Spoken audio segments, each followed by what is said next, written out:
I think season 1 might have actually made season 2 way worse for me.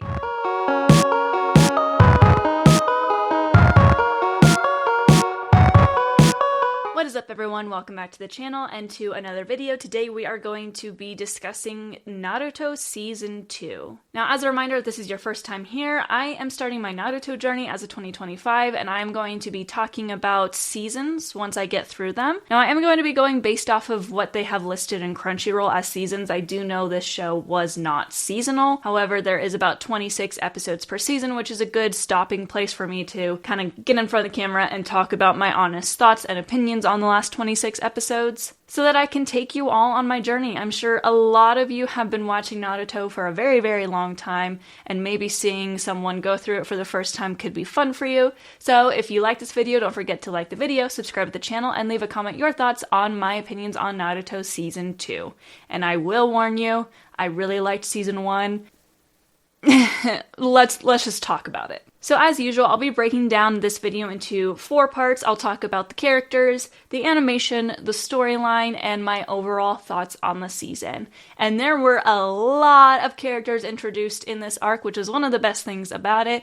So I want to talk about who stood out to me, who I'm enjoying, and maybe some that I am not really enjoying that much, but we'll see. A lot of these characters were actually technically introduced at the end of season 1 because that's when the Chunin exam began. However, I'm just going to group that into season 2 since season 2 was entirely the Chunin exam, which we're going to talk about when we get to storyline. But we got introduced to a lot of new characters, and I want to talk about the ones that stood out to me the most. Number 1 is Rock Lee. Now, I have definitely heard a lot about him. I have seen lots of cosplayers. I've seen a lot of people talk about how much they genuinely love Rock Lee, and I honestly do love him too. Rock Lee is a little bit more up my alley for the sunshine character who's very strong, who's very hardworking, who just wants to prove himself, but is also still very kind to others. I really enjoyed his development. I feel like this season, a lot of the development of characters got very muddled because of the way it was paced,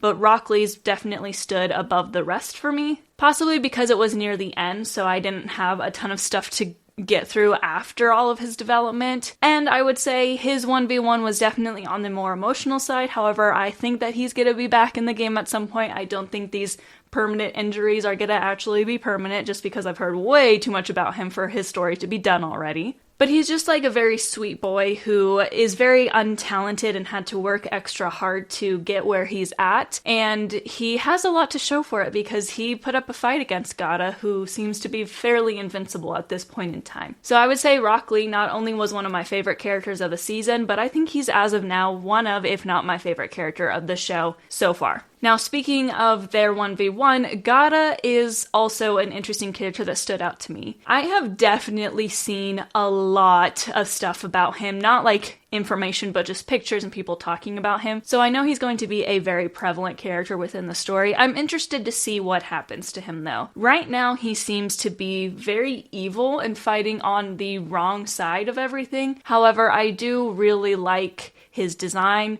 He has the same voice actor as Akaza, so I can't complain a whole lot there. And I do think there's a lot more than meets the eye with him. I'm really looking forward to see what happens with his character. Right now, he's just more of a mystery, yet he still stood out to me because he was very interesting. Another character that stood out to me was Shikamaru. Now, Shikamaru is a character that I've definitely heard a lot about, and I think that's one of the reasons why he stood out to me is because I instantly recognized his name. There hasn't been a ton of development for him this season. However, he has been fairly interesting, and I like his shadow, whatever he calls it. What is it called? Just the control that he has over people with the shadow. He's more of a character that I could definitely learn to love. I think he's very interesting just in the fact that he's not overwhelmingly on one side or another. He is a little bit of the like kind of emo kid almost, like he just keeps on saying mendokse, which is like, what a bother, you know? So I'm interested to see what happens to him next, but he stood out to me mostly because people talk about him a lot, and also he just seems to be a very chill character.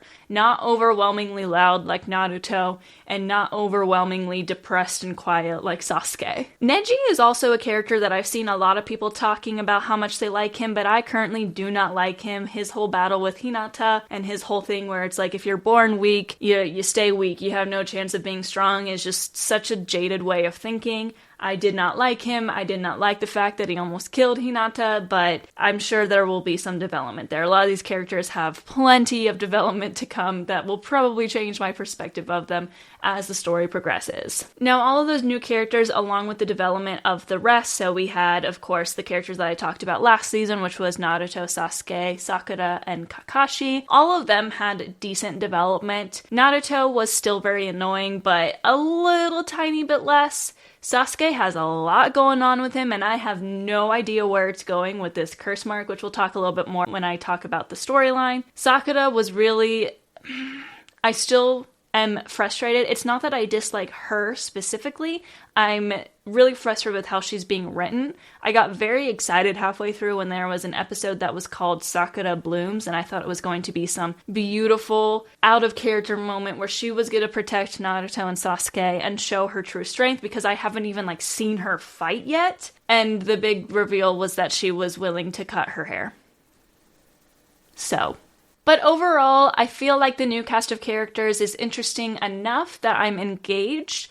There's just a lot going on, so there's no one that I can really reach out to and grab quite yet. I'm hoping that'll happen soon because I tend to lose interest in a show if there's not a character that I am 1000% behind, and I have not found that person yet, but we will see. I'm sure that will come with time. Hopefully it just doesn't take too long for me. Overall, I felt that maybe too many characters were introduced for me to really fully dive into their development. So because of that, I'm going to give the characters this season a 7.5 out of 10. Alright, next we're going to talk about the animation. I might take this out of these thoughts and reviews because, as I said in the last one, this show is a product of its time. The animation is good for when it came out, so I'll give it an 8 out of 10. It's not amazing. The fight scenes also have a lot of freeze frames, and the choreography is meh, but it does a very good job for what it had when it's like a 25-year-old anime, so an 8 out of 10. Storyline. Okay, this is where my opinions might offend you, if you're a big Naruto fan. This is the pacing that I was expecting heading into it, and the problem is because season 1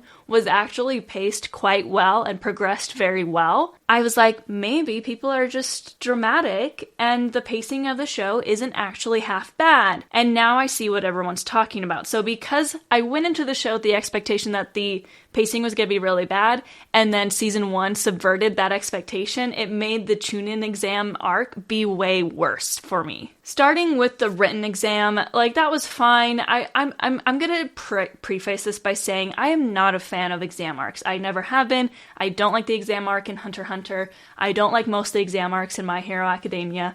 Anytime a show is like, we're gonna have an exam arc, I groan. I don't like those kinds of arcs. I know they're necessary for a lot of them, but I don't like them. And there is no reason for this exam arc to be 50 episodes long. I mean, okay, I get the reason. It's a long, old anime, but the written part was fine. It was interesting enough, I guess, to see how they were working things out.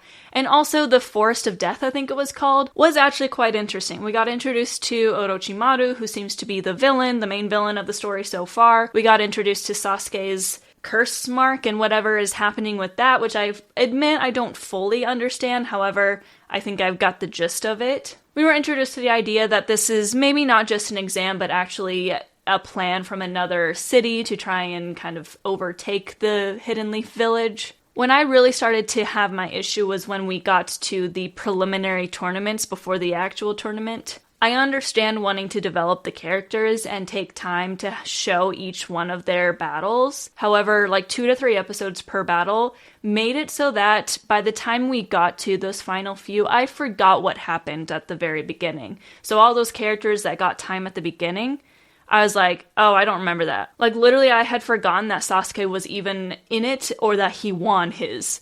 When they mentioned at the end, when all the winners were lined up, that they were just missing one because he was hospitalized, I was like, oh, I forgot about that. I think it's just a product of its time, but it could have really been where they spent like half an episode on each one and we would have gotten the same amount of development and been able to remember it. My other problem that I had with this season was that it became extremely painfully aware that the writing of the women characters in this show, as of right now, sucks. And it's not just Sakura, it's also Ino, it's also Hinata. Hinata, I think, was the best of the three, of like the main three that I just mentioned, but no matter how I look at it, even the one girl that's with the trio with Gata, she seems to be more of just the one that kind of is the commentator. She doesn't seem as strong as the others.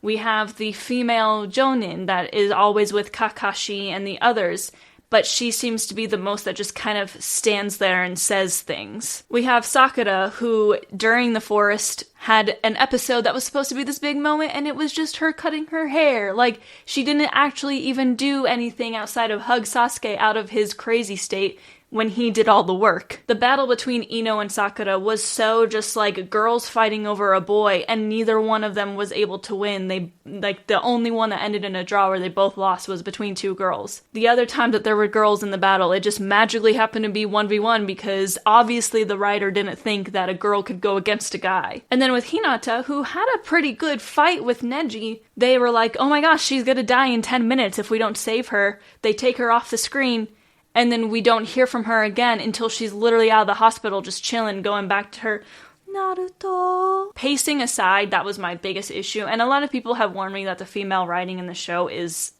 bad, but it's really bothering me, and I can only hope that this somehow gets remedied later on. Overall, the pacing was way too slow. The storyline was not interesting enough, even though they made it high stakes by having people kill each other. It was still an exam, and it was still really frustrating. They only killed off characters that I didn't know. And the season ended with them still in the Chunin exam arc. We just got a little bit of training. And I'm just like, I'm so done with it. I am so done with it. So unfortunately, I have to give the storyline a 5 out of 10. Don't hate me. My overall thoughts on this season were unfortunately mostly negative. I definitely struggled to get through this season. I was actually reaching to possibly skip some, even though I knew that there was no technical filler in this arc. I wished that there was an episode that I could have, and I probably should have skipped a few of them because there was so much recap and so much standing around and so much commentary that I was just like, get on with it. So it was definitely not helped by the fact that I very much enjoyed season 1, and I'm not giving up on the show, believe me, I'm not. And as of recording this, I've actually watched most of season 3, and I have pretty good things to say about that, so don't worry. This is just a dip in it, and hopefully it goes uphill from here. But this season, I did give a 6 out of 10. It was not my jam. It was not interesting enough. None of the characters were able to carry it. None of the animation was able to carry it, and everything just kind of fell flat to me. But I'm still watching the show. I'm being very, very okay with the fact that I didn't enjoy it. I know it just wasn't my cup of tea. I have a friend who loves exam arcs, so she actually very much enjoyed this arc when it came out, and I'm okay with that. I don't mind that people like it and that people dislike it. This is just my own opinion and my perception of it as someone who's watching it for the first time. So if you disagree with my opinion, you can still make a comment, just be respectful about it. But with that, I would say that's probably it for season 2 of Naruto. Be on the lookout for season 3, which again, I'll say is probably going to be a much better review than this one. But that is it for today's video. If you liked it, don't forget to like the video, subscribe to the channel, and leave a comment your thoughts. Again, I just ask if you disagree, just make your comment be respectful. There is no reason for you to be mad that I disliked the season if you did. You can also follow me on social media. I am at Hannah Malay on Instagram and at lookingnerdy on X. But with that, I'll see you for the next one. Matane!